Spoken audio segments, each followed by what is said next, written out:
Kiri mu kibuga Kampala essaawa ya kakati enkuba yatonye era nga babadde bakulaga ekifaananyi ekiriyo naawe olyoka olabe ate nno tukyakaaba eyo ono naye atulaze ekiri kiruwuula n'agamba nti mmwe muyinza okulowooza nti oba oliyo abantu abasinga obungi bagamba nti abali mu Western Uganda buli kimu kiri miraala n'abagamba nti mulabe wano olabaga amazzi oyo gayo mulaba alina ebidomola asina amazzi gana amazzi ge bakozesa ewaka kasooke musemberere mubuuze tulabe oba kituufu ogatwadde nte nago kosomuka what ataga nibagakosa kukola kikuteeka nanimanya nkushana nagente ntunogatwadde nte what? Akaganywa atyo?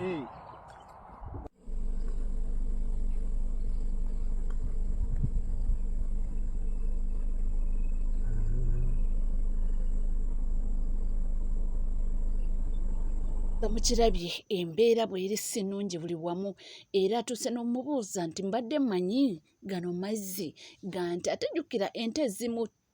tezisobola kunywa amazzi ng'agaddugala ezimu gazigaana naye akugambye nti nedda gano ge mazzi ge tukozesa ewaka embeera bw'etyo bw'eri ate nga tuvuddeko eyo twalaba juzi waneno gye vuddeko the Deputy Inspector General of Police omukulu General Muzeyi Sabit we yafuna akabenje era we yamala okufuna akabenje ne basindika ennyonyi bukubirire negenda nemunona waawo updates zigamba nti agenda akuba ku matu era agenda aterera naye ono avuddeyo n'akuwa ekifaananyi n'agamba nti abantu abo nga bwe mubalaba ey'enguudo si nnungi Ibula tukyogereko katono district ye Sembabule kale Ibula gwoso kwatwa birambula ko nnyo naye kati abo bana bakunga baremi babimanyi ye Sembabule wasinga okuva abantu ab'amaanyi ba minister n'abangi n'omusajja yagudde ku accident banne kambabuli tuli ku musajja Muzeyi Sabit abantu nga ku side ya mama eri be banayini buyinza yagudde ku accident ambulance nejja ne bamutambuza Sembabule ne district ezirina nnyo nga teri ddwaliro lisobola mukolako ne kitwala helicopter y'amagye gye baagijje tuli mu district esingamu ba minister bino mbibagamba mwe bagunine mbitwalanga ebyokusaaka kuba temwala kwogera mu politics ne mujerega abasoga ambu be banaku ennyo mu Uganda nze mbagamba if you want to see poverty come to Western Uganda waliwo musiro muyanjasamira mu wisdom nze I'm not ashamed tata wange jave nenyindo lwakwa mama wange mumbeje na suna ate si bano bambejja bakukubo kawala kasubi yaffe awona ku stage awo ttaka lya Muzeyi wange osegeera I'm coming from the royal family nze saava yenyindo eno kati nze okwogera because I'm proud je tuva nalaba rujo poverty Sembabule ewava abasajja barwashande simanya kuba Sembabule rwemiyaga bitwala tugende owona oka area Sabit banayini buyinza bamutomedde ne bamutwala mu ddwaliro linanye nga teri bujjanja na kisobola mukolako ne batumya eyo gunship y'amagye buno helicopter eyo gunship zirwana ne Sudan ne bamu airlifting n'agenda kikuyigiriza ki Ibula kati Sabit bamutwalidde mu gunship y'amagye naye omunyankola ali ku ground kyekiri Chris wa Uganda tukise omanyi kati nze nawakanako era mu trek Museveni bo woyogerako ku bya tribalism mbogwe musosoze naye bo babi practicinga si basosoze President Museveni ya practicing obusosoze omanyi soko pozingemu kamaleyo kali ogenda kumbuza tengenda kubuzabuzanga gwokyogera sikikujje kugwe sigenda kusa baile rero tori byakujjamu abantu tubawe ebitibwa byabo tubadressing n'ebitibwa thank you tugende maso jeno basaba Chris Bariomonso mwongezi wa Honorable Minister Kuria Doctor the guy I respect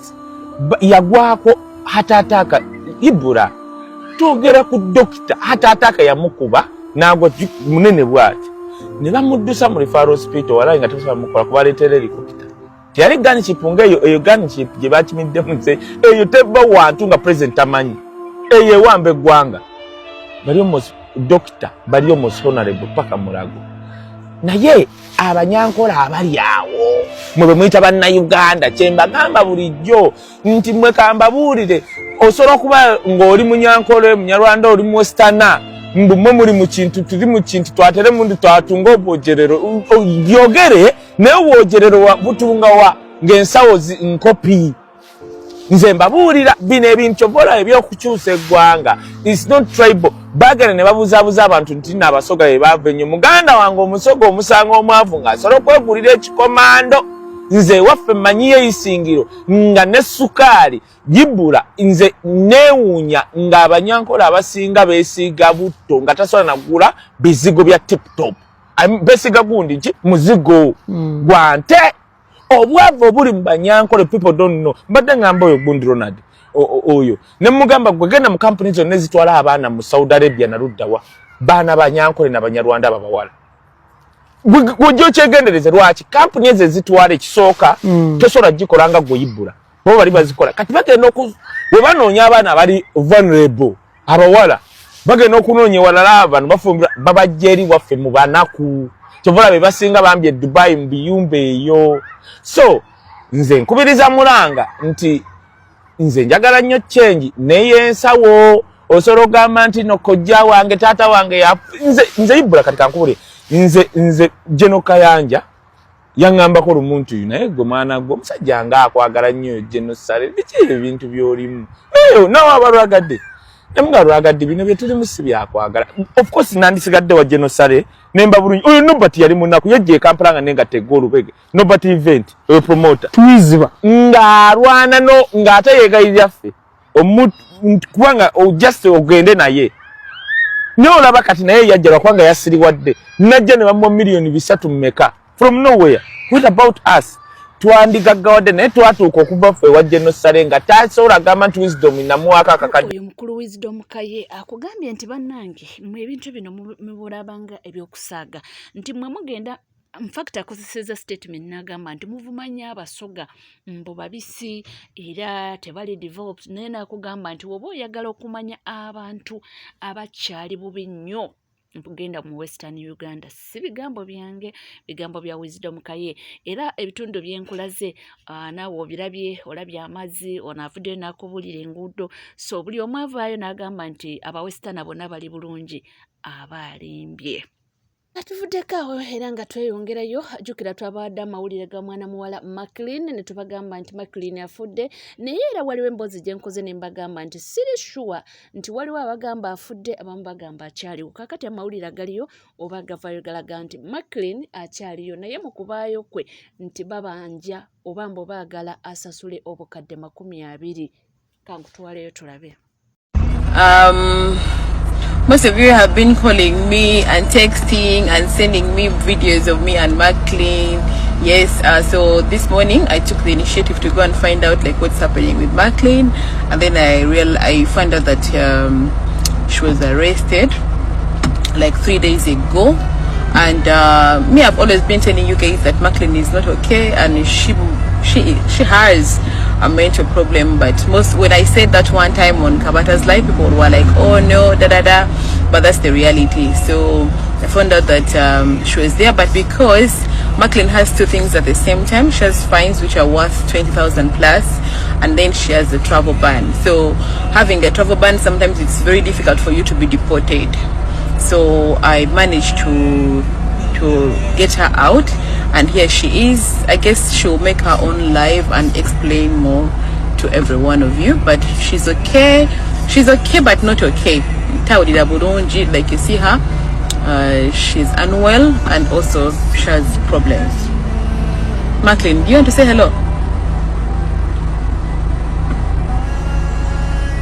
Maclean weewaawo nalabye abantu abamu nga bagamba nti oyo mulungi nnyo mbu mu stansi era abamu ne bagamba nti omwana oyo ayinza okuba ali mu stansi nti kubanga ye akazanyo ka stansi yakategeera so tetumanye ekituufu kyekiriwa naye nga amawulire amalungi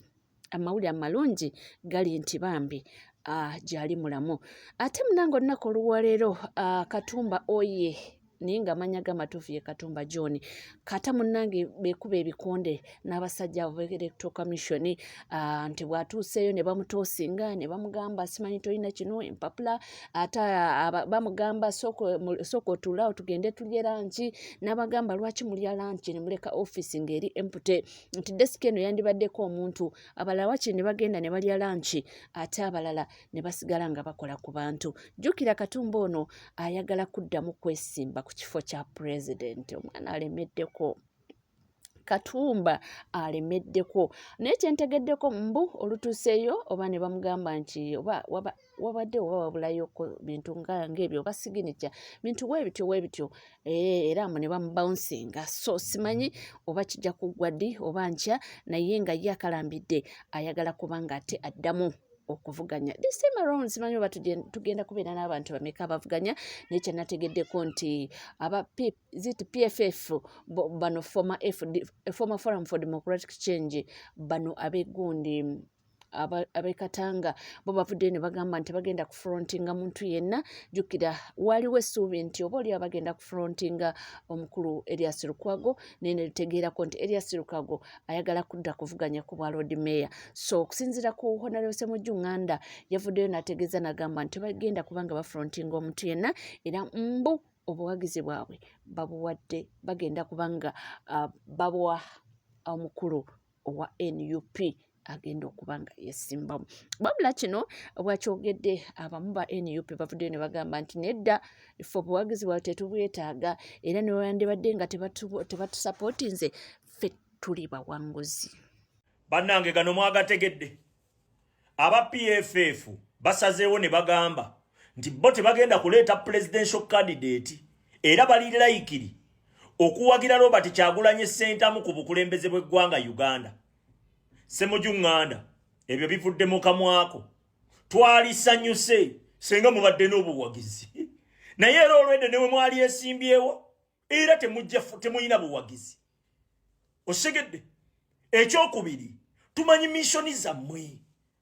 mu 2021 akalulu akaggwa Museveni yakwata ssente obuwumbi n'obuwumbi n'abuba wange omulimu gwe mulina okukola kuziyiza nkyukakyuka butabaawo. Mwe muli ba enemy of change temwagala nkyukakyuka mwe mukolanga kisenge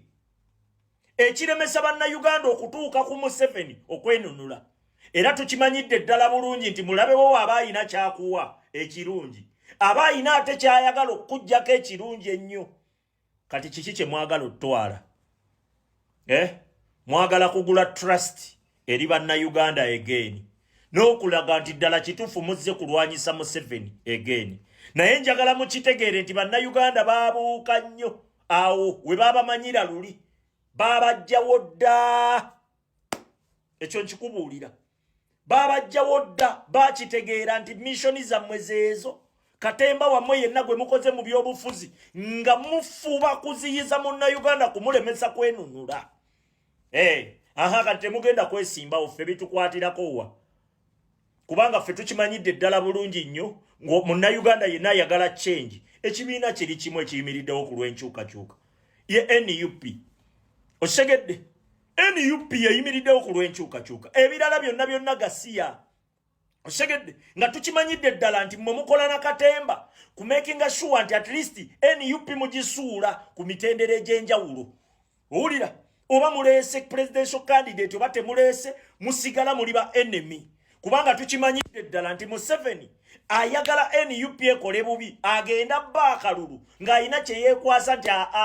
gwe tebakulonze n'eri mukoze bubi naye nga mmwe mukola emivuyo egyo. Ssemujju Nganda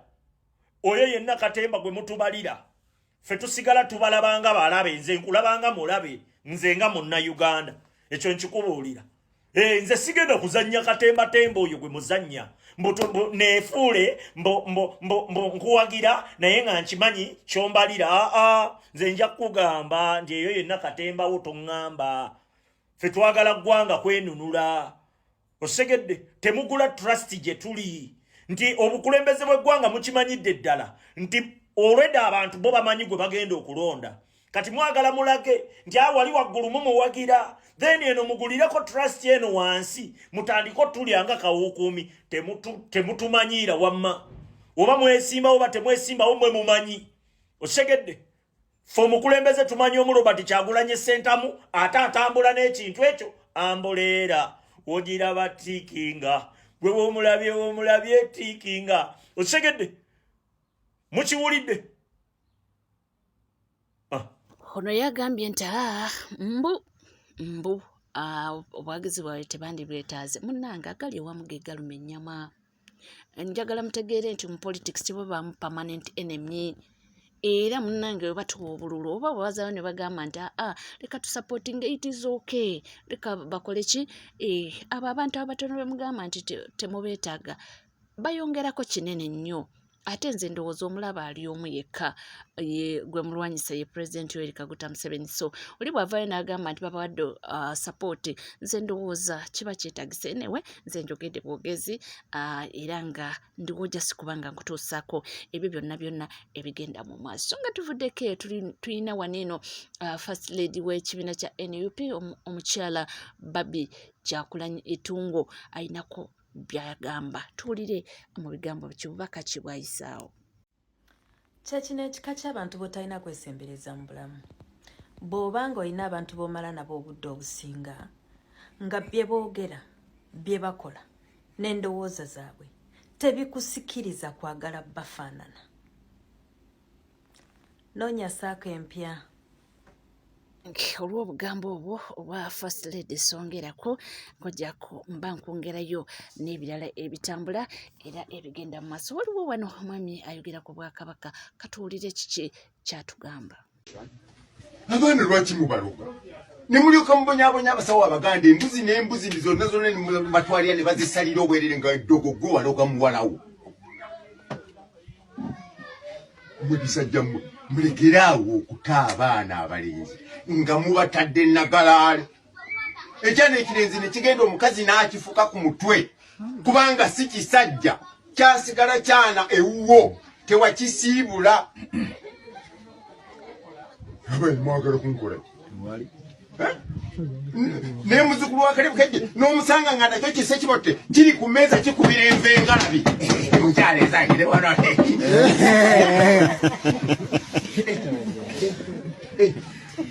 naye nga mmwe mubakola ebyo omwana n'akugamba nti nvubuse njagala kugenda kwetongola nonga bandabire oyo omwana omutadde waliwo oluwuzi oluli wakati w'ekkundiro n'erya mutabani wo oluwuzi olwo olina oddukutula omwana n'afuuka omusajja naye basajja mmwe kummwe nyinza n'okubabuuza nti kummwe alina emitigo ebiri mu nnyumba alwa n'abulawo so nga bw'oba otambula n'olaba omuti gwe weegombye gukuule guteeketeeke bulungi guteeke mu nsonga yo omwana wo bw'abanga ayagala okwetongola ogwo gwe muggo gw'omuwa n'omugamba mwana gwe kwata ddamula genda olamule amakaago olamule ebyensonga kati mwe abaana mubaga genda lwaki togenda newe pamisiza eruka yati waliriziko ye mwana gwe nga wantama ye yakutuma omuzaali olikirenzi kikulu naye tolina kyeweekolera mulaba ebyana byamwe nebifuuka ebirerya kyova olaba ng'omwana ava mu nnyumba yo n'agenda mu dduuka n'agula empale ey'ebituli omwana alimu amagezi ayinza mwe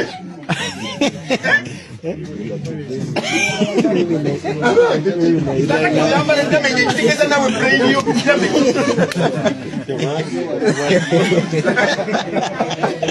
nze balimu wano oyinza okwambala empale ey'ebituli kakati gw'olowooza ddi n'okwata emitwalo gy'omukaaga n'ogula jini enjulifu obuuliramu amagezi